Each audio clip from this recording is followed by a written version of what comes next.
All systems go. Clear for liftoff.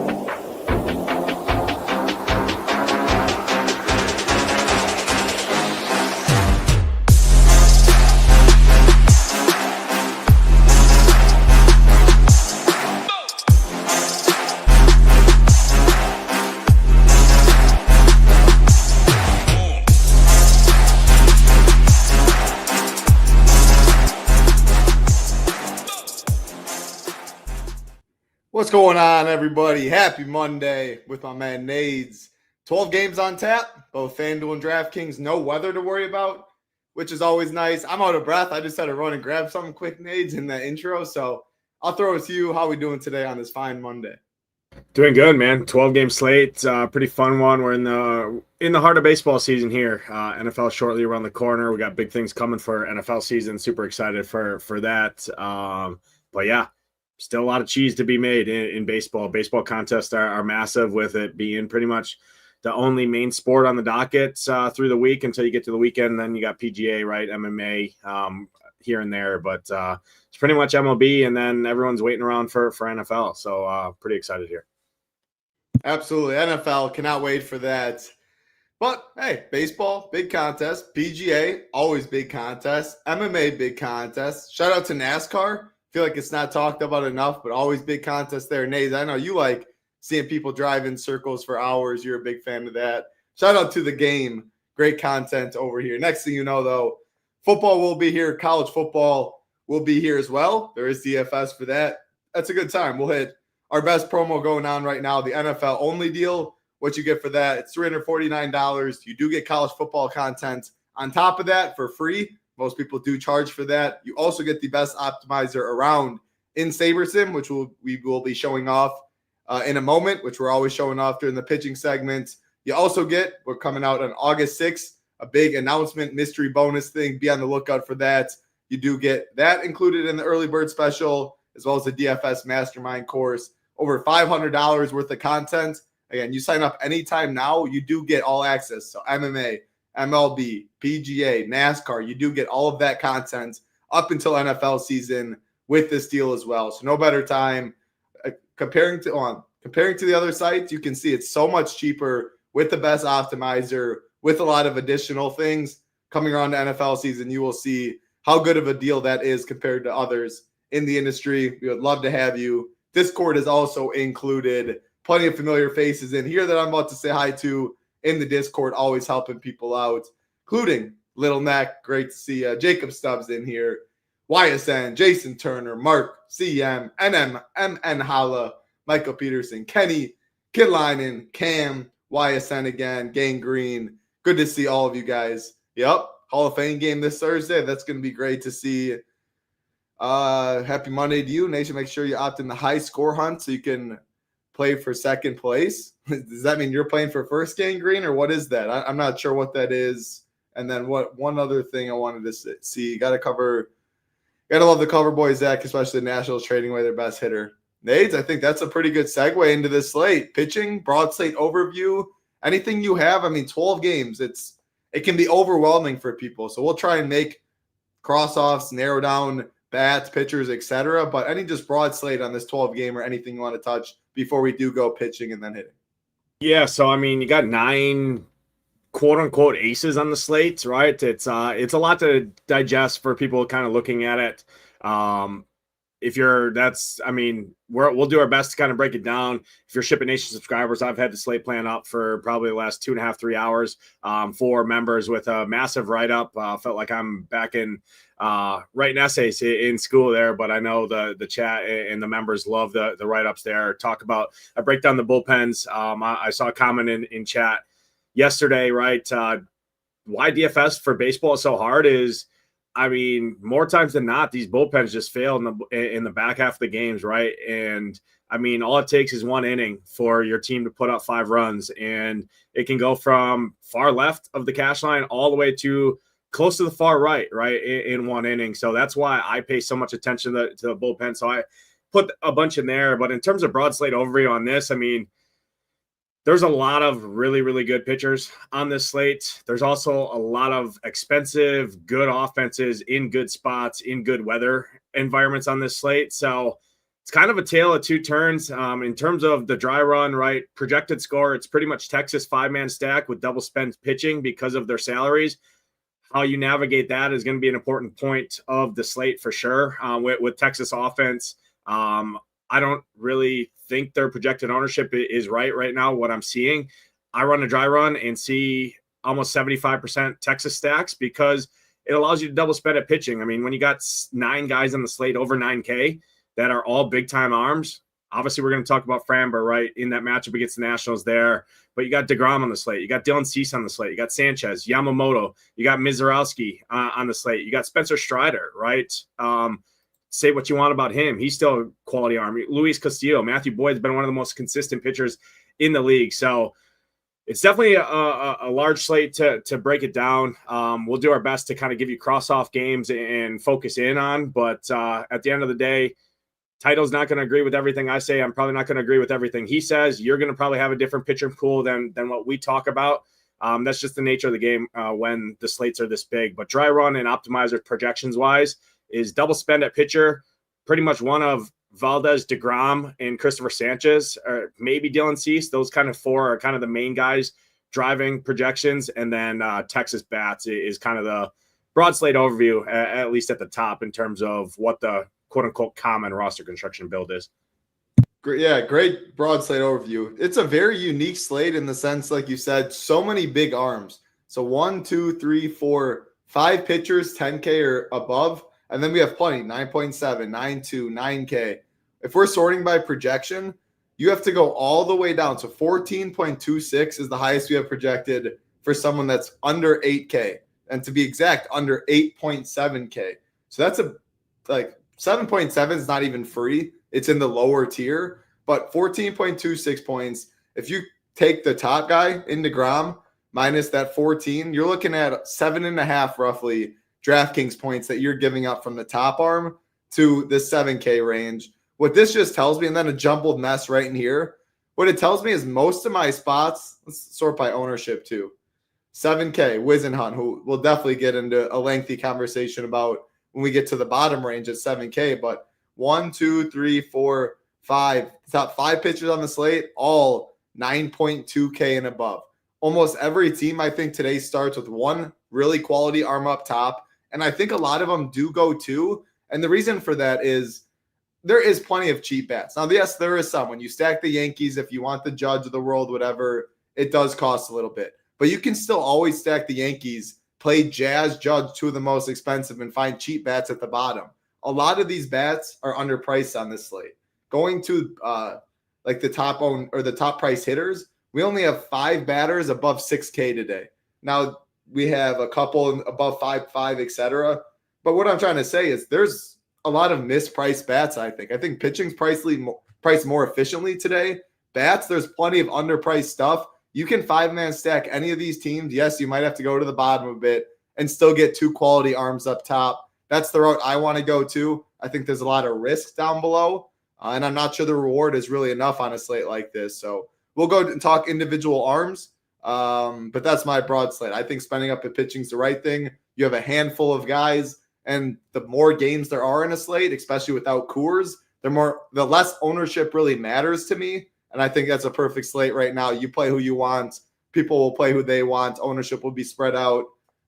You'll be kicking yourself later if you faded something for ownership that you loved on a slate like this. So that's my thoughts. Nades, 8K and above, Edward Cabrera, all the way up to Framber. What are we doing? Yeah, so I'll start with my favorite pitcher on the slate, Framber.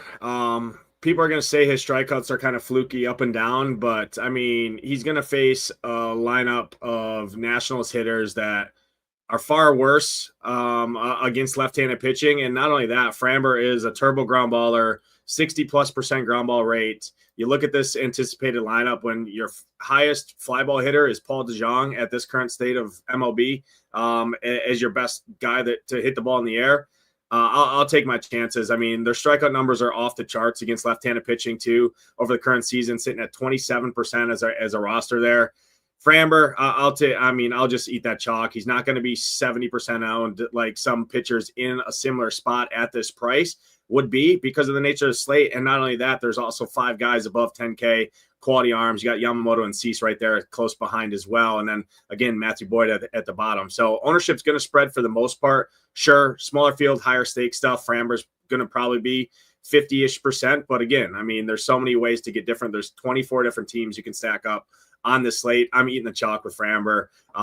He's been elite at home as well. So all things point to Framber there, and he's got a really good bullpen behind him too. So even if they do cut him short there right around 95 pitches, he's got a good bullpen that hopefully to hold on to the lead there and get the win. So I love Framber. My second favorite guy is going to be Christopher Sanchez, right in line. The reason being that I think you're going to get some ownership discount off of DeGrom. Sanchez, I think, has a really nice matchup. I like the Phillies bats there. People might be a little scared off of him because of what the White Sox have done recently. It's still the Chicago White Sox at the end of the day, and I'll still take my chances there with a team that has a 5 implied run total behind the arm and Sanchez. Pitch count should be fine. So I like Sanchez as my second favorite guy. DeGrom's also a really good option. I mean, the top 3, Valdez, Sanchez, DeGrom, I mean, I won't fault anyone for throwing out the rest of this range up here and just filtering in those 3. All 3 of them are great. DeGrom's going to be right there with Valdez. Those 2 are the kind of the highest owned guys on the slate for a good reason. DeGrom pitch counts there. His strikeout upside is there. Texas has a healthy implied run total there. It is the Angels. They strike out a ton. Top 10 in terms of strikeout percentages over the last month against right-handed pitching there. They do have power throughout that lineup. But again, anytime I'm playing an arm, I'm going on strikeouts, even if he gives us a home run or 2. Hopefully they're solo shots, right? And all it takes is 1 strikeout to mitigate that earned run against there. So love all 3 of the guys at the top. I'm out on Spencer Strider. Kansas City just doesn't strike out a ton. Strider has had some walk issues in his last couple. He's had 3+ walks in a couple of his last 5 starts there. So I'm out at Strider at 10K. I'd rather find the $300, $500, or $700 to get up to the top 3. Mizorowski, more of the same. High electric arm, but again, this is part of the Brewers' future plans. His pitch count is just not even in the realm of possibilities of these other guys up here. I mean, they're going to cut him off in the low 80s, mid 80s. Could he do it? Yeah, absolutely. I mean, the dude has a 37% K rate, electric arm, but he's also facing the Cubs, in-season rival here for the battle of the top spot in the division. 2 really good teams. 10K. He has upside, but with the pitch count concerns and some of the control issues that he could have just due to the nature of how strong his arm is, I'm out on him as well. Yamamoto is interesting, but again, I mean, people are gonna play him. He's gonna come in 12 to 15%, and he's playing in the best hitting environment on the slate. It's 90+ degrees, hot and humid in a Cracker Jack Park out there in Cincinnati. I get it, it's the Reds, but again, with the issues that I've seen him have, I just like the top 3 guys so much more than this other tier. So I'm looking for at least somewhat of a savings off of those top guys. And there's enough downside risk, in my opinion, with Strider, Mizorowski, and Yamamoto that I'm out on those guys. Next guy I do have interest in, though, is Dylan Cease. I like Dylan Cease quite a bit. 9,200. His pitch count concerns are not there. It's a good ballpark out there in San Diego on the West Coast. I mean, you talk about all the games early. I mean, the average temperature in these games early is 85 degrees probably. When you go out west, drops off tremendously there. It's a good place to pitch out there. I get it. It's the Mets, but there is still strikeouts in there. Cease has pitched pretty good against that team. So he's my 4th favorite option above 8K. And then I'm probably dropping all the way down to Matthew Boyd and Mitch Keller. Those are kind of the 2 other guys I'm looking at here. Matthew Boyd, super consistent. It's the Brewers. They just, again, don't have a ton of strikeouts, but again, they don't hit a lot of home runs either. So I think Matthew Boyd, with how he's pitching, his pitch count should be there. Worries me a little bit just because it's not a homer take. It's just the Brewers. They've been playing good baseball, obviously, right up there towards the top of the lead. Don't have a ton of strikeouts, but they are much worse against left-handed pitching. So Matthew Boyd is probably my 6th favorite. I do put Mitch Keller a little bit ahead of him just because the ballpark out there in San Fran, how the Giants are playing right now, and I mean, I think nobody's going to play Mitch Keller. So when I am eating the chalk at the top end with those top 3 arms, I'm looking for somewhat of a differentiation with my SP2. Mitch Keller fits that build, should pitch over 90 pitches, and he's got one of the best places to pitch in all of baseball. So pretty much 6 guys above 8K that I have interest in, and the top 3 are really my 3 favorite by far and away. Did you have any take on Luis Castillo? Yeah, I don't see the need to play Luis Castillo in that ballpark with the weather, and there's 10 to 15 mile an hour winds blowing out there as well, against an A's team that does have a lot of left-handed power to get to Castillo where he does struggle. So with me liking Matthew Boyd and Mitch Keller right there below him, that's kind of the reason I'm out on Castillo there. But again, another good option you can play. You just have to make some cuts somewhere. Yeah, for sure. So my favorite pitchers, and first thing I wanted to say, I agree with the Strider and who else the heck did we just cross off right below him? Miz. Yeah, I mean, Miz got pulled at like 60-something pitches. I just cannot make a case for a guy whose pitch count is so much lower than all these other guys up top in a more difficult matchup. Like if I was playing 50 teams, I would definitely keep Strider in the pool. There's no hot take against them, but the reason I X'd him, you didn't like him that much, but like I think it's clear DeGrom, Sanchez, Framber as the top 3. DeGrom's my favorites. Part of that, I think also, like if people pick one, I think it's Framber today. I don't think like these extra $500, $800, $1,000 is really going to prevent people from spending up at pitching. Again, the bats are cheap enough. DeGrom I think Framber's higher owned than DeGrom due to the matchup. K-prop wise, DeGrom's the highest on the slate, the only one at 7.5. Some juice on the under. And then after that, like it's pretty close, like 6.5 minus 135 on the over for Framber. Very good. Dylan Cease, one of my favorites, 6.5 minus 125 on the over. Very good. We have another 6.5, Christopher Sanchez, minus 125 on the under. Still pretty good. Yamamoto, 6.5 minus 130 on the under there. And then you're dropping off like Matthew Boyd, who we're talking about, Mitch Keller. 4.5 minus 135 on the over, minus 140 on the over are both of these. Now, yes, you get a big enough price difference that I would keep them in my pool. I'm with you. I prefer Keller to Boyd. I like the West Coast. I like pitchers in San Fran. I like cold weather. Mitch Keller, again, he has some K stuff. The pitch count's fine. Looking at ownership like this, I do think people probably go Boyd, who's been good as of late, as a pivot. So I would go a pivot of the pivot. If people pivot off of Cease, it's Boyd. If after that, it's Keller. So I'll just prefer him. Both are fine in the pool. I'm not going to go Edward Cabrera, so I'll X him out. But most of my teams, I want to start with one of DeGrom, Sanchez, Framber. And I would love if I played 2 of the 3 in a lot of teams, even if it's pretty chalky. Again, there's enough options on the slate. Ownership will be spread out enough. I think there's enough cheap bats. There's some cheap stacks I like. Give me these guys up top. I'd rank them DeGrom 1, Framber 2, Sanchez 3, but it's pretty close. Yamamoto, I guess he's fine. I mean, I guess he's the pivot of DeGrom Cease range right in the middle that some will play, but clearly will be lower owned. Still a 6.5 K prop, should have run support. Like you said, though, with that park, with the weather, that's what concerns me a little bit. But yeah, in chalkier teams, if you want to make that pivot in between 2 chalkier pitchers, I would keep them in the pool right there.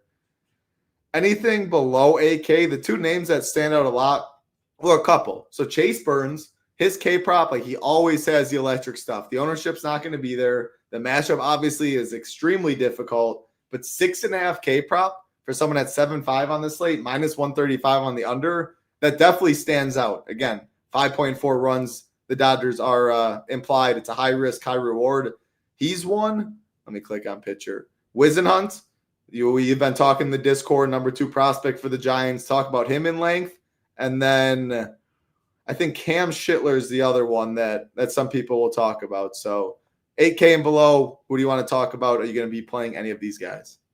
Yeah, I'll start with my favorite guy down here. It is going to be Wisenhunt for a couple reasons. I think his pitch count should be anywhere from 80. Sabres got him at 85. He looks pretty stretched out. I mean, he's pitched the entire season in the minors, and he's gone 7 innings.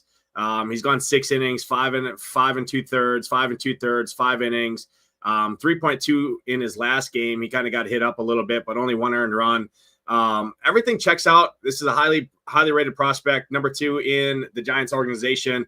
Number 104 in all of baseball. His fastball ranks perfect. His slider ranks perfect. So does his changeup. His command is a little wonky, but still ranks pretty good. So with the matchup with the Pirates and the ballpark and the salary, I mean, with some big bats on the slate, I like him the most at 7K. He is probably going to be the most popular guy down here, but with such a loaded top tier, I don't care about a 10% on pitcher as an SP2 at 7K in a matchup against the Pirates in one of the best parks in baseball to pitch in 60 degrees when the rest of the slate's all outdoors in 90-degree weather. So that's the reason on them. There is some concern there, obviously, anytime a rookie's making his major league debut there. But, I mean, I've saw pitchers just absolutely print against this Pirates team overall this season. So I'm in on him. He's my favorite guy. Chase Burns is the the risk reward guy at 7,500. The dude has a 35% K rate. I get it. It's the Dodgers. You can play both sides of that. The Dodgers are expensive. It's really, really good weather. It's a really good place to hit tonight, especially tonight, hot and humid in Cincinnati. There is definitely downside, but not too often do you get a guy that has a 35% K rate at 7,500. So when you're chasing strikeouts in tournaments and nobody's really going to play him, he's going to be sub 10% owned. There is upside there. But again, I would say he's got a little bit more downside risk to some of these other guys down here, but all of these guys have downside risk. So you're really chasing upside down here. And Burns probably has the most upside below 8K, in my opinion, even as high as I am on Wizenhunt. Realistically, the only other guy that I have interest in down here is going to be Plante. The reason being is he's 6,400. He's got a pitch count that's going to go 90 plus. He keeps the ball on the ground. I get it. He's given up a ton of runs in his last couple starts, but the dude has over a 60% ground ball rate there. It's still a matchup against Miami with only 2 hitters over 26% fly ball rates on this entire roster that he's going to face. So can he go out there and get me 15 at 6,400? I think he can, even with a low strikeout. Just go out there, pitch 6-7 innings, go 90 to 100 pitches, maybe pick up 3 strikeouts. I think his strikeout prop is 3.5, 4.5, 3.5 with juice on the over. So, I mean, if he can get me 4 strikeouts and go 6 innings, 7 innings, maybe giving up 1 earned run, I'll take my chances on a guy that's 6,400 as a sheer punt to get up to some of the big bats. So realistically, it's those 3 guys below 8K that are my interest. Wizenhunt, my favorite. Can you touch on Cam Schittler? Tell me if I'm saying Schittler. Tell me if I'm saying Schittler. Yeah, I'm bad with pronunciations too. Schittler, and then Rasmussen. 2 guys that have projections that are at least okay for their price, and the ownership will be low enough. The biggest thing that's scaring me off them is the weather. I mean, I'm a huge ballpark guy. I'm a huge weather guy. It's very hot and humid in Yankee Stadium, one of the better places to hit in tonight. 90 degrees pretty much the entire duration of the game. You got the short porches in both sides there. And, I mean, you got a ton of power in these lineups. And the Rays bullpen is really good behind Rasmussen. So if he does get in an issue, not to mention he is the one guy that the Rays organization really just doesn't let throw long. I mean, he's going to go 80 to 85 pitches, and that's pretty much his ceiling. So at 7,700, he's going to get a quick hook in that ballpark. I just don't think there's a need to chase that. I'd rather get up to Keller or go down to guys like Wizenhunt, right, and just save the extra salary and see what it does for your roster. So that's the reason there. And then Schittler, I mean, it's just he's unproven. He looked decent in his last start. It's got us like I think 14 DraftKings points, right around 15 DraftKings points there. It's a matchup against the Rays. They got a 4.5 implied run total in this matchup, and like I said, I like the other guys more. So I'm out on both of those guys. I'd rather just save some more money down below that guys that I think have equivalent upside with not quite as much downside risk there. But again, you can play both of them. I'm just trying to narrow it down to as much as I can on such a loaded slate. Fair enough. I would keep, personally, I would keep both Rasmussen, Schittler in the pool. I would not put him in. I would not put him max. And I would just see what Saber Sim's thinking. And then if you're getting 8%, I would go with it. If I'm getting 20%, I would click on those lineups with him and see how those lineups are looking. Like if you love Texas today and Nades is right and Texas is the clear chalk and he's how you're getting different in chalk Texas stacks with like a Framber, DeGrom or whatever, I would roll with it. I'd be fine with it there. 4.5K prop, some juice on the over. Like all Rasmussen, Schlittler, Keller, Boyd, all four of these guys have very, very similar K props. All a step down from this top tier right here, but you get the savings with it. All 4.5, some juice on the over. Then Chase Burns is the guy clearly in a tier of his own below with that upside. Again, 6.5. Similar K props to all these guys above. Juice on the under. But again, really tough matchup, high run total, good hitting weather. Wizenhunt, 4.5 juice on the under. Palante, 3.5, some juice on the over. So these two are in their kind of their own tier, but they get a lot better matchups. Again, Wizenhunt, picking on Pittsburgh's fun. The park's fun. The weather's good. So it seems kind of to me like this. Upside up top, more safety with these couple in the mid tier with like 19, 20 point upside that you would take on this slate. Burns can either get you 0 or 20. Then Wizenhunt, Palante, if you're playing them, I think it's because you're playing one guy up top, you're playing expensive bats, and then maybe 13, 14 is enough from those guys below. Not two guys up top score like 28 plus. You have the guy that does, or all pitchers score less than 20 or 24, and then you just play one of them up top, 14's enough, and the bats make up the points there. So that's how my pool would be, and that's how I kind of think about it. But I'd really strongly consider setting a rule, especially 20 and below, at least one, and then I'd probably go Cease, Yamamoto, DeGrom, Sanchez, Framber, because I do want at least one of my pitchers mainly to be anchored by the studs up top on this slate and with how pricing is. Anything, Nades, before we switch over to bets? Yeah, I just want to hit on Framber. So obviously no James Wood in that lineup. Even lefty-lefty, he's one of the most powerful, obviously one of the best players on that roster, him and Abrams. It does make him a better play, but it also makes Sanchez and DeGrom, in my opinion, better plays as well, because now more people are just going to anchor their lineups around Valdez for a good reason at the top. But naturally, it's just going to – the ownership kind of discrepancies is just going to widen even more now with that news with Valdez. I'm sure his projection is going to go up as well, all things, and that's just going to drive more people to click him first and kind of at least make some sort of decisions between the three up at the top. Yeah, good call. Again, I widened it too. I took the average like I usually do, SHIPIT Nation and SaberSim, but you can make the product better always. We play baseball every single day. We talk about it a lot. I do think that ownership gap will be wider, that you will see Framber as the highest owned pitcher, a decent bit higher owned than a DeGrom or a Cease or whoever is the SP2. So good shout on that, Nades. Yeah, I'd probably say it's like 40% Valdez, and then Sanchez right around 18 to 20, and then probably 25-ish% on DeGrom is what I'd say. There's probably about a 15% or so ownership gap, in my opinion, of Valdez to the rest of them. I'm very close to what I changed it. I changed Framber from 30 to 38. I changed DeGrom from 30 to 27 and Sanchez from 20 to 17, and then just lowered Miz and Strider a bit. So I agree with you. I think it's a decent gap right there up top. But we're not saying that doesn't mean not to play Framber. Again, there's a lot of ways you can get different on slates like this. Wanted to say hi to a couple others in chat that popped in late before we do go talk bats. Extra, what's going on? Always love seeing that cute little baby right there. Woody in there, good to see you. No Stop, also good to see you as well. Hope everyone's having a good day. Jake, yeah, 50K, baby. 50K richer would be fun. Andrew Martinez in here. Ian, always good to see you as well. What's up, Ricky?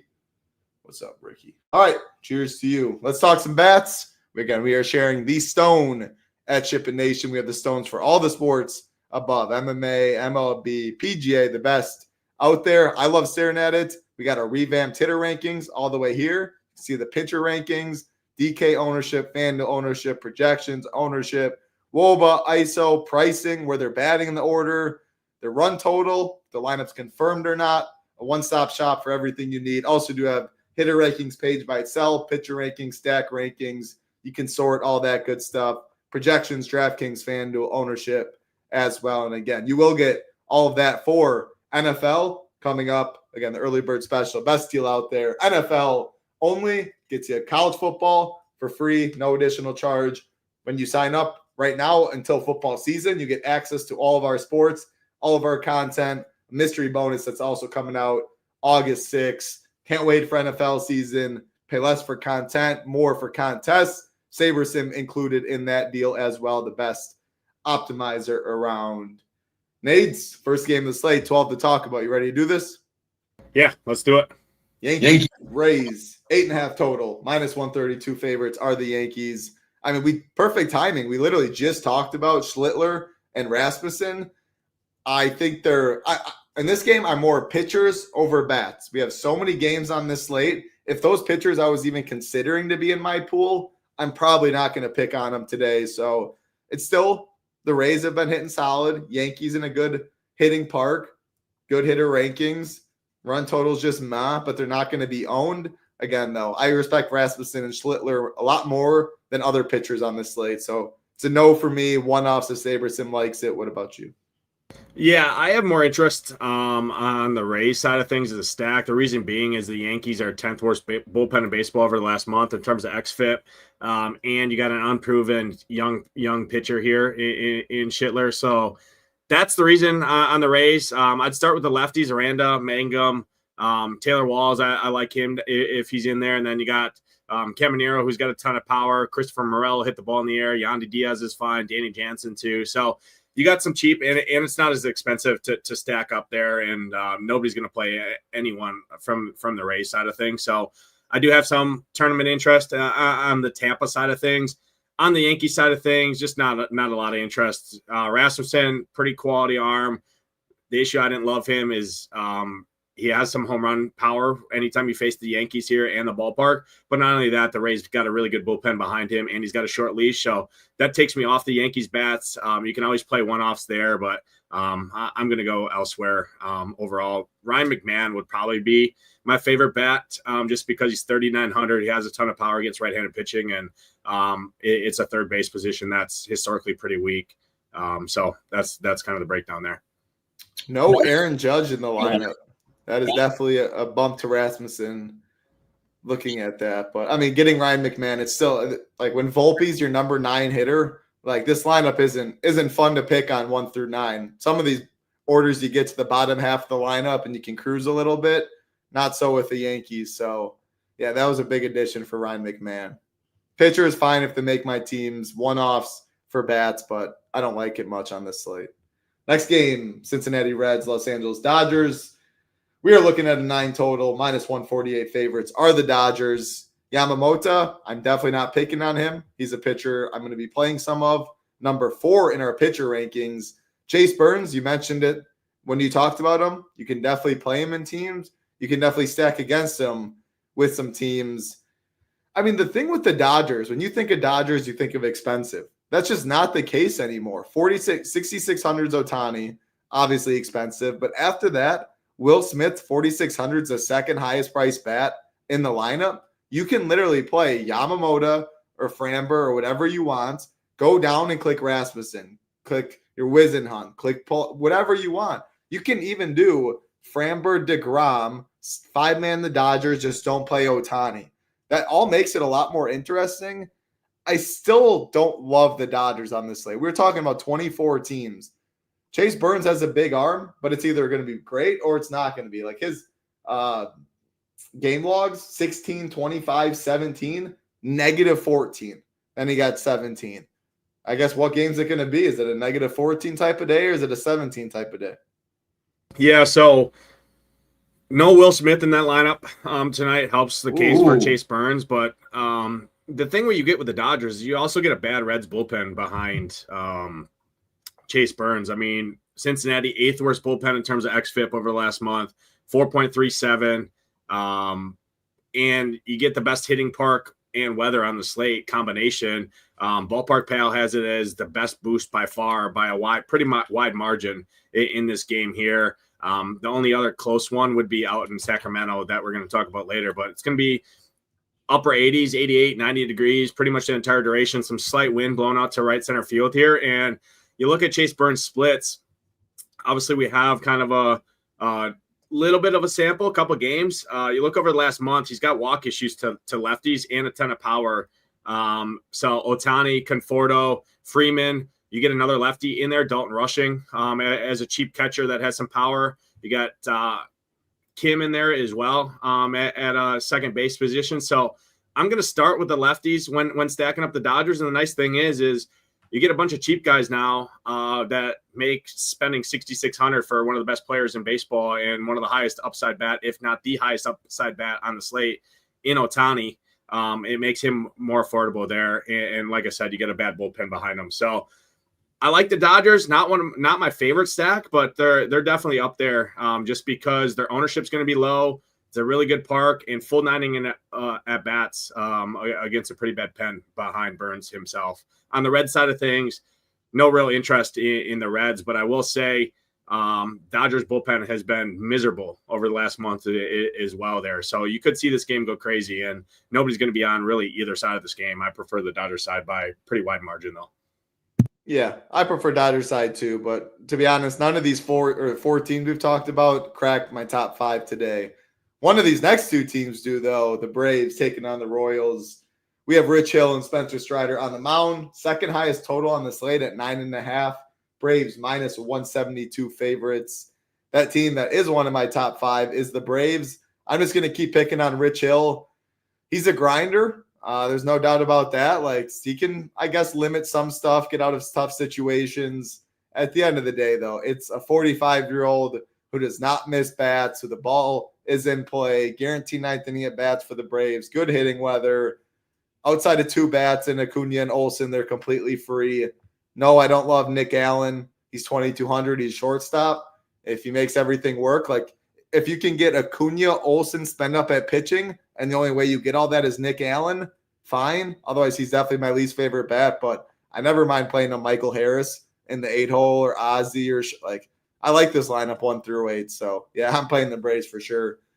Royal side, I'll let you talk about. I'm not sure there's enough ownership on Strider to do it on a big slate like this, but yeah, maybe you can tell me I'm wrong.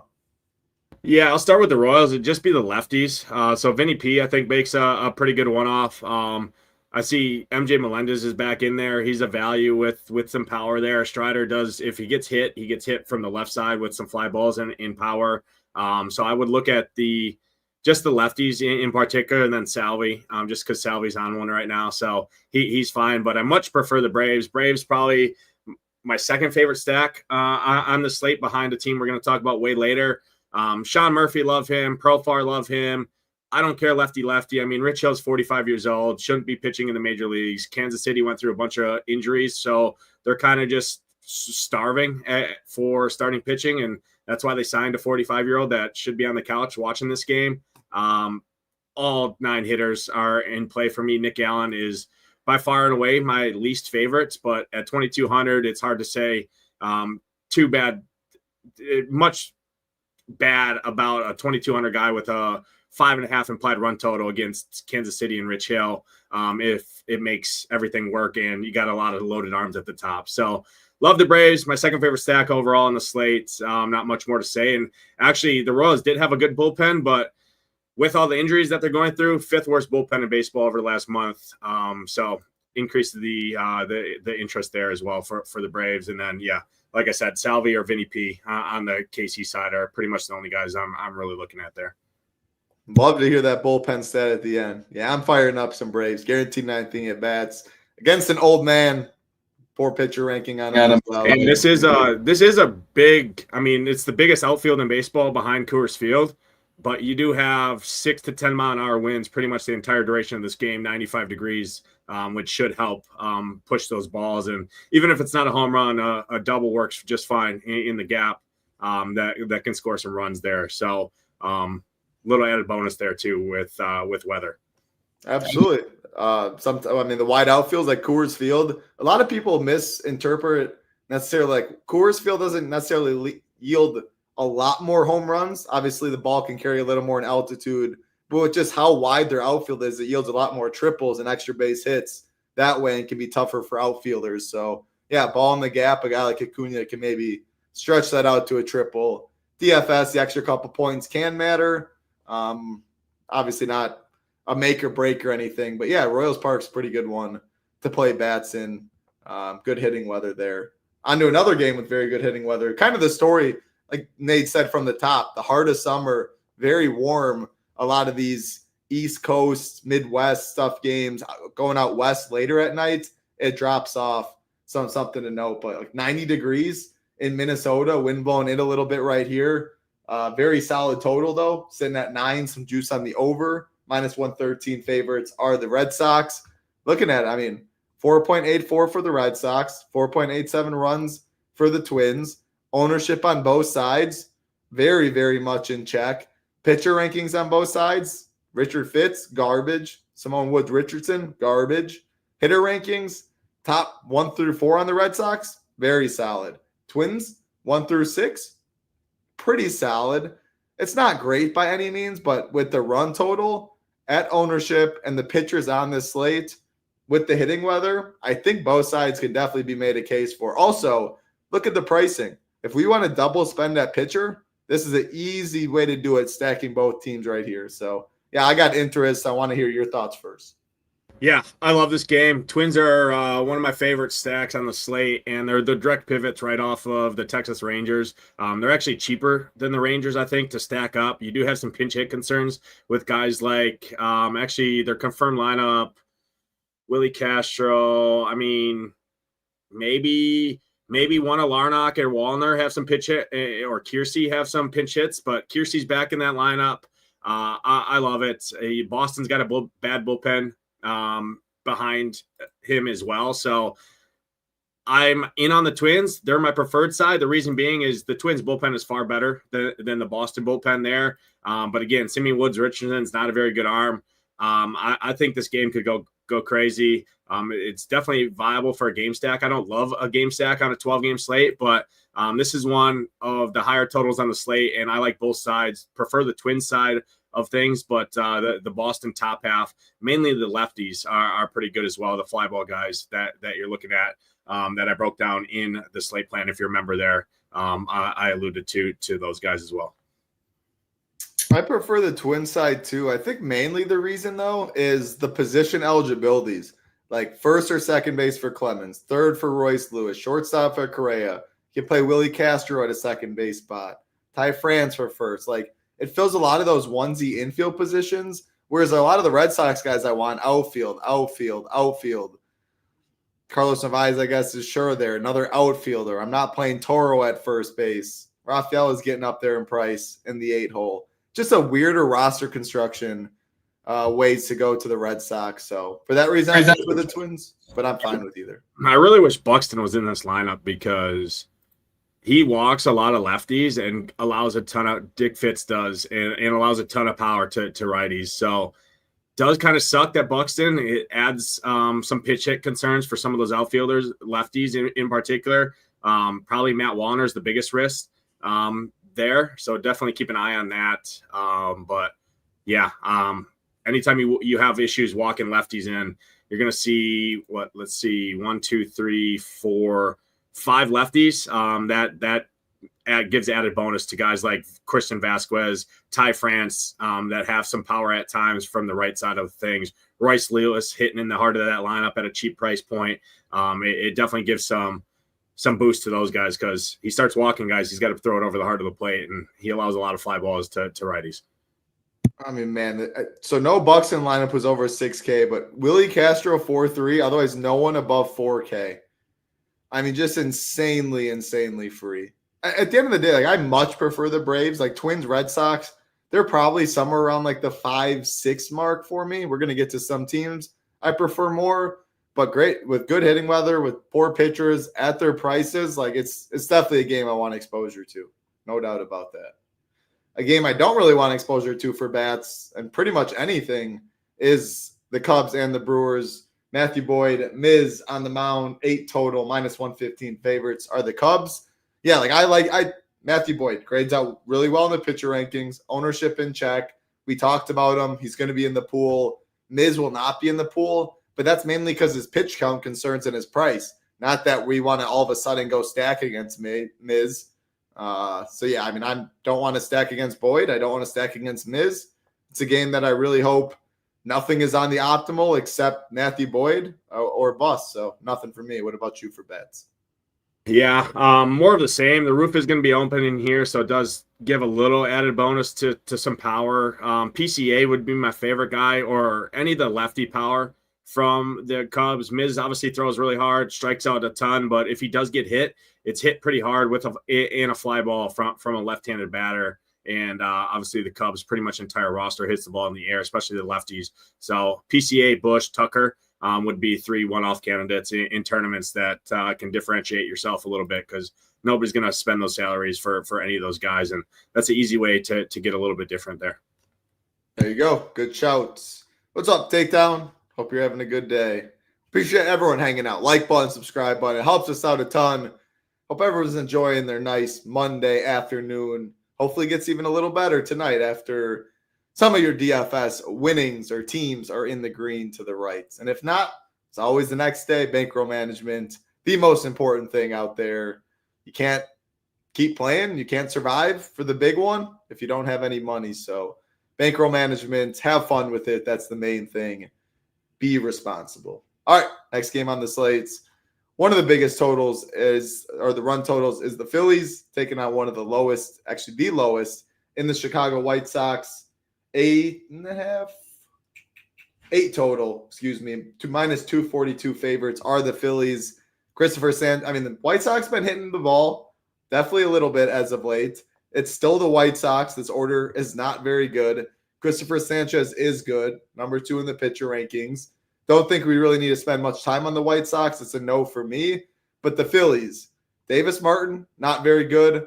Bullpen, very bad. Couple of these Phillies bats, very good.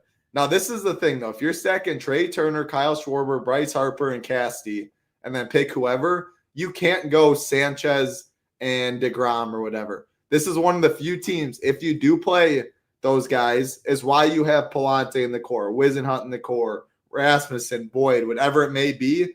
And I don't mind it, because even though other people will have to deal with the same problem, so like your path gets a lot more narrow on what you play.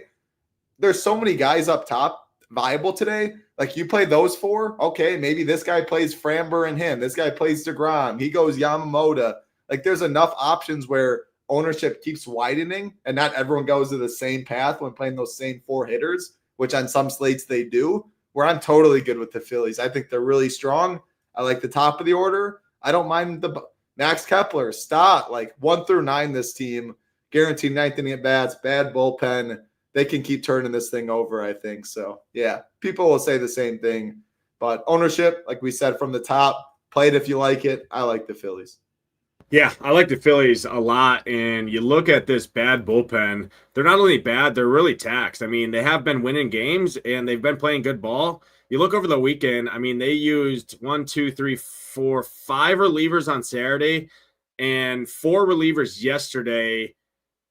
Pretty much their entire bullpen's thrown 20-plus pitches in the last 3 days, with the top half all over 30. So they're very taxed. They might have to leave Davis Martin out there to dry if he's getting tagged up. And there's a pretty good chance he does get tagged up. It's good hitting. Obviously, it's very hot and humid. It's not like 90-something degrees, but it really never gets that hot, super hot in the heart of the city, just with the wind there. But it's in the 80s. Super humid. I walked outside this morning and started sweating instantly. The windows were pretty fogged up, and I'm about 3 hours north of the stadium there. So I love the Phillies 1 through 9. I like them all.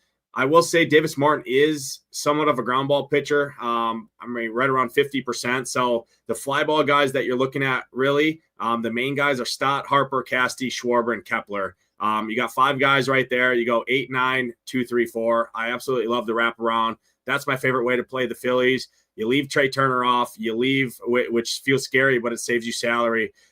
Could give you the ability to go up from one of those punt pitchers to maybe that lower 8K range or maybe that low 9K range instead of playing one of those Wisenhunts or Palantes of the world. So love the wraparound for the Phillies. And then no White Sox. I mean, people might look at the last 30 days for the White Sox, and they have crushed left-handed pitching. I mean, a team ISO over 200 against lefties over the last or over the current season. If you look at last 30 days, it's approaching 300. I'm not chasing it. Sanchez is a good pitcher. So it's not for me. I'll let other people chase the White Sox in tournaments tonight. Yeah, definitely not playing the White Sox. Phillies great. White Sox not so great is how I see it. Let's keep it moving. Next game on the slate. Still multiple more games to talk about. St. Louis Cardinals, Miami Marlins, 8 total, minus 118 favorites are the Cardinals. Edward Cabrera, Andre Palante on the mound. This might surprise some people, but I think the Marlins are a little interesting today. Like the reason to play Palante, or at least keep him in the pool, was just the price tag. He was the cheapest guy, 6,400, an extreme ground ball guy. 3.5K prop juice on the over, which shows he's not missing many bats. The reason I think some of these Marlins are interesting is, well, the ball will be in play against Palante. Like, again, he doesn't miss many bats. It's good hitting weather. The Marlins will not be owned at all, guaranteed ninth inning at bats. But they got some pop in the heart. Like, the hitter rankings are picking up on it, too. Augustin Ramirez grading out really well. Kyle Stowers is always a guy you can play. It's reflected in his price. He got a bump at 5K. He's got big boy upside in the platoon advantage. Otto Lopez fills out a shortstop position. Xavier Edwards fills out a second base position. Wagaman has some pop, cheap first base. Yeah, I don't think many probably expected me to say that, but on a slate where I want to spend up at pitching, you can eat Framber, DeGrom, stack the Marlins, and eat chalk elsewhere. Like play Schwarber as a one-off or whatever. It's really cheap, guaranteed 9 at bats, good hitting weather. I'm going to play some Marlins. They're my preferred side. Break down this game for us. Yeah, I'm with Title here. It feels pretty good. I talked about Palante just due to the 6,400 price, and the dude keeps the ball on the ground, so he always has the chance to go 6-7 innings. It gets you that quality start, right, where he picks up 3 or 4 strikeouts and just gets a lot of outs and gets his points that way from innings pitched and outs recorded. But on the other side of things, Miami's been pretty pesky as of late. And Saber tends to agree. When I was running a dry run and I play around with the simulations and Saber score, I wrote it in the slate plan over for SHIPIT Nation subscribers, give people a little taste behind the paywall. Miami stood out to me. Saber is pretty high on them overall in terms of tournament build, roster construction, because they're going to be far less owned than Texas. They're going to be far less owned than Minnesota. It still allows you to double spend, go a Valdez, a DeGrom, and have upside. So I'm with you, Title. I like the heart of the lineup, kind of the 3, 4, 5, 6, 8 are kind of the guys I'm looking at there. Stowers, Paulie, Hicks are kind of my 3 favorite guys just because they do hit the ball in the air to offset Palante. The rest of the team all hits the ball on the ground for the most part. There's only 3 guys on this team that have under 45-50% ground ball rates, and that's Stowers, Paulie, and Hicks. So 4, 6, 8, you got a little mini stack there that nobody's going to play in Paulie and Hicks. So yeah, I'm in on some of these Marlins guys, and then no Cardinals interest for me really. Didn't have a lot of interest in Cabrera myself, but not gonna be place where I go to the other side and play the Cardinals bats. Yeah.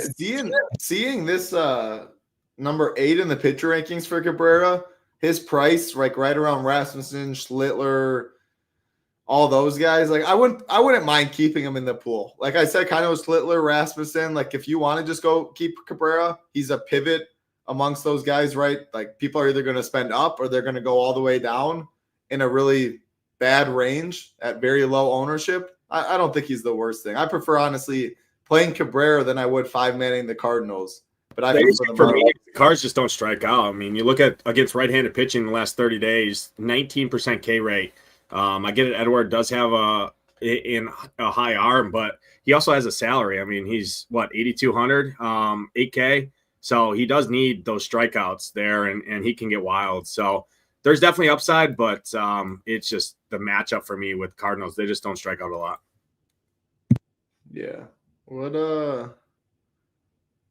Ivan Herrera playing left field for the Marlins?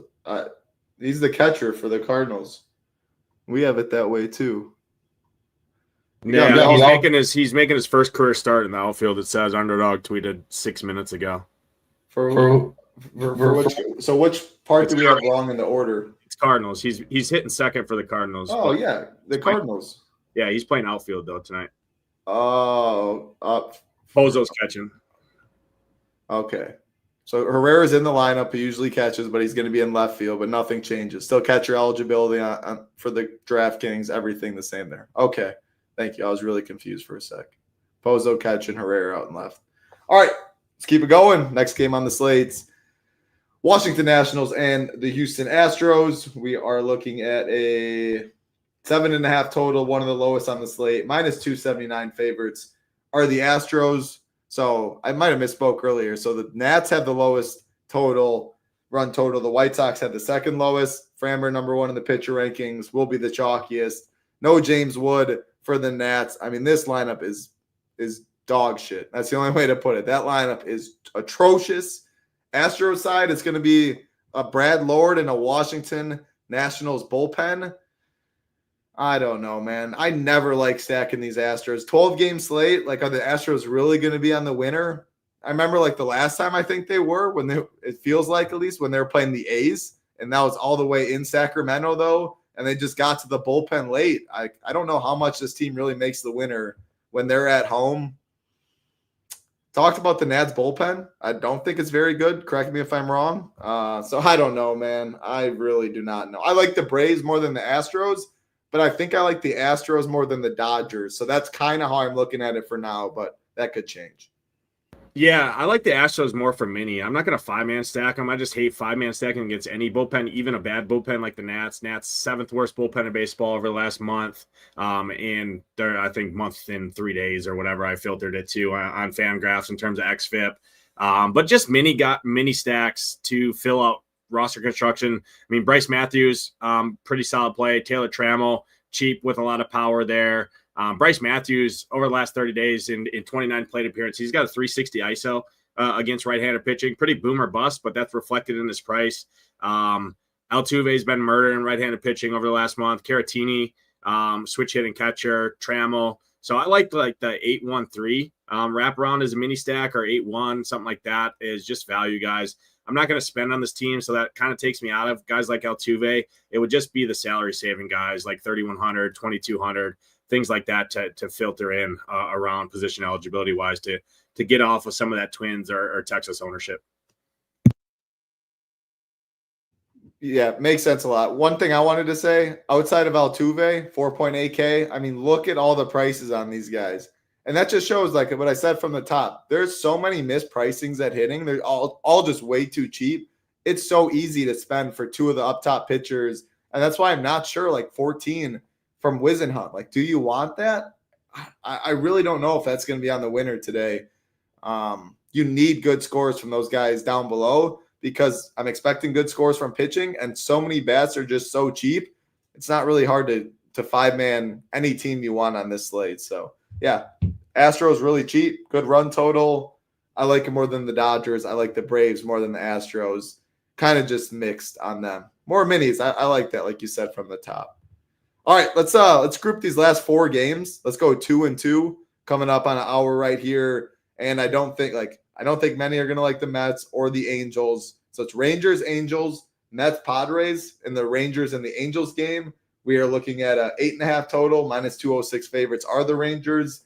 In this Mets Padres game, an 8 total, -132 favorites are the Padres. So DeGrom will be one of the chalky guys. Cease will be one of the chalky guys. Do you want to pick on either of them two? And then are you going to play any Rangers or Padres bats? Yeah, no bats interest for me in the Mets and Padres game. The Texas bats are good value bats. The only issue I have with them is just the ownership. Again, I talked about the dry run. Kochanowicz just has no strikeout ability, like 0. I mean, you look at his last 30 days and it's sub 10%. His walk percentage is higher. So anytime you got a guy that doesn't miss bats and walks more guys than he strikes out, you have to have interest. He does give up more power last 30 days to righty, so he is reverse splitsy there. That kind of changed when you open the sample. So, I mean, pretty much anyone. Corey Seager is just way too cheap in general for his upside that he displays. I get it. He is the most expensive bat on the Rangers, but he's just way too cheap. Adolis Garcia is the BVP guy for everyone who cares about BVP out there. I think he's got 2 home runs off of Kochanowicz for what it's worth. But, I mean, Rangers are a good stack. Angels bullpen is trash behind Kochanowicz. He's a bad pitcher. full 9 at bats. It is good weather for overall in hitting in Anaheim here tonight. Some slight wind blowing out as well, too. A good stadium for home runs in general. Temperatures in the 70s, which isn't anything crazy, but it's not like it's 60 degrees or 50 degrees like sometimes it is out in San Fran and things like that. So Texas, good stack, but just when you play them, be worried on how you do play them. Maybe you don't go a Valdez-DeGrom pairing, which is going to be the chalk with a Texas stack. Maybe you take a shot and you go one of the other pivots at the top range in terms of pitching, like we talked about. Maybe you go a Sanchez and then play like a Dylan Cease or a Keller or something like that, and then spend up a little bit at your mini stack or something like that, or play like I talked about, the Cubs expensive outfield lefties, right, with the Texas bats, and maybe just one of DeGrom, Sanchez, and Valdez, and then pick another mid-tier to upper tier like a Yamamoto or something like that. So just be worried how you play them, but definitely a good stack for sure. You gonna play the Mets or Padres? Yeah, no Mets or Padres for me. Just don't like the ballpark. There's much better spots on the slate. 2 solid bullpens behind. Padres, really good bullpen, obviously. So, yeah, I'm out on those guys. I like it. A couple things that stood out to me quick before we get to the last 2 games. In these 2 games, Cease, 14th in the pitcher rankings. That is a lot lower than you probably expect, especially when looking at the ownership you'll be getting. And the K-prop is good, so that's interesting to note. Couple good projected bats in terms of hitter rankings on the Mets side. I still don't love either side really there. The Rangers, though, what stood out? 2 things. Corey Seager grades up phenomenally in the hitter rankings. 4,800 is extremely, extremely cheap for someone of his nature, guaranteed 9th at bats. I think he is good chalk. What I don't think is really good chalk is Jock Peterson in tournaments. 25%, which is, I believe, the highest owned bat on the slate we have. Why is that? He's only $2,000 in the best offense. If I'm playing the Rangers, I like getting away from Jock Peterson in most of my Rangers teams, especially because, I mean, if he's not hitting a home run, it's usually a strikeout. Obviously, he hits a home run. I wouldn't, like, if I'm building on Sabres in 20 teams, I'm not Xing out Jock Peterson, but I'm more inclined probably not to play him than I am to play him when I am building Rangers teams. Again, the salary is not tight on this slate. You can find a lot of other spots for cheap. At that ownership, I don't love it. So those are the 2 things that stood out mainly. Cease's low pitcher ranking, Jock Peterson's ownership. 2 games left on the slates. Again, grouping these 2 together. Why? I don't think many play the Pirates or the Giants bats, including myself. However, for this last game of the night, people will be playing it. It's the highest total. So we have Pirates, Giants, 7.5, minus 132 favorites of the Giants. Mariners, A's, 3 runs higher, 10.5 in this game, minus 116 favorites are the Mariners. Are you playing any Pirates, Giants? If not, say no, and then take us to the main game, Mariners, A's. What are you doing? Yeah, no bats in that shit park and the shit offenses in general there, so I'm not playing them. Where I am playing, though, is in the last game of the night. Mariners, my top stack of the board. JP Sears, fly ball guy. He has shown flashes of being okay, but, I mean, anytime you play, you get the Seattle team that's buzzing right now. They're making trades, right? They got added Josh Naylor, which is big. Even lefty. Josh Naylor can hit lefties. But this team is making a push, right, to make a run, right, second half of the season here. No better spot than here in this ballpark. 90 degrees. 15-mile-an-hour winds blowing straight out to left center field in this minor league park where wind is heavily inflates the effect it has on the game, right? When there's no big stadiums, right, or seats or anything built up around the stadium like in a normal major league park there. So I love the Mariners side of things, and you get a really bad A's bullpen behind JP Sears as well. So if they get to Sears early, it could be a long night for the Athletics pitching staff there. And then on the other side of things, I like some of this lefty power. I mean, talk about Nick Kurtz probably having arguably the best game ever in history, especially by a rookie the other night, right? I mean, 4 home runs, 6 for 6.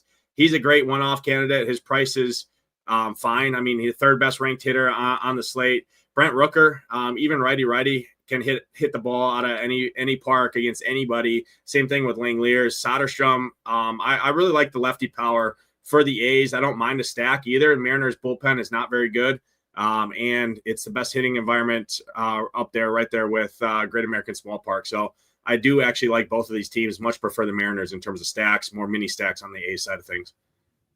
I like it. I like both sides in turn. Like the A's, the Mariners, and I'm talking 5-man stacks. A's, Mariners, Phillies, and the Braves. Like those are my 4 stacks. For anyone out there that wants to know my favorite, them, and then I said my favorite pitchers: DeGrom, DeGrom, Framber, and then Christopher Sanchez. And again, looking at these teams, yes, Cal Raleigh, Julio, Randy expensive. The rest are pretty cheap. Maybe if you're stacking the Mariners, that's when I'm more likely to play a Mitch Keller or a Rasmussen or a Wisenhunt or something like that with a guy up top. If you go over to the A side, same thing. They're a lot more expensive near the top. Maybe you have to do it that way. The Braves had a lot of cheap stuff at the bottom. The Marlins, cheap stuff outside of Schwarber, Harper, Turner. There's pretty cheap stuff for the Phillies. And again, like you can pretty much go. The Red Sox, million cheap stuff. Twins, million cheap guys. Bats, underpriced. Pitching, I want to spend up for the most part. At least anchor my team around one strong pitcher.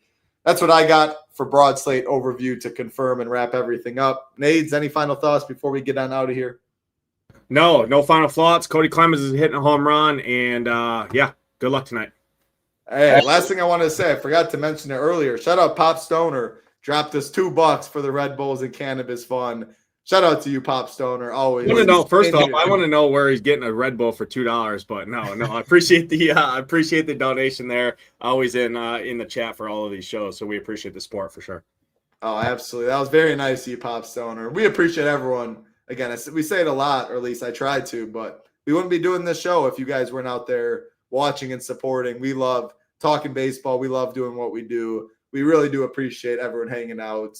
Hopefully, again, your pockets are a little heavier tonight or after tonight than they were going into tonight. Nate has the slate plan up. Definitely recommend checking that out. The Stone, of course, like you see, projections, ownership, the best Discord around. We would love to have you. If you do join, again, a lot of options, weekly, monthly, annual packages. The annual is the best. But the best deal right now, if you are going to be on board for NFL season, is the NFL package. You do get all the sports still leading up to NFL. Join now, MLB, PGA, MMA, etc. Come football season, you get college football in that as well. You do get all the NFL content, all the showdown content, of course. SaberSim, the best optimizer around. And on August 6th, you will see a big announcement coming that you will get as well for being an early bird member. Comparing the prices to the rest of the industry, as you can see, it is night and day for many. And again, on top of all that, you also get an optimizer included. Not just any optimizer, the best optimizer in SaberSim. That's going to do it for us.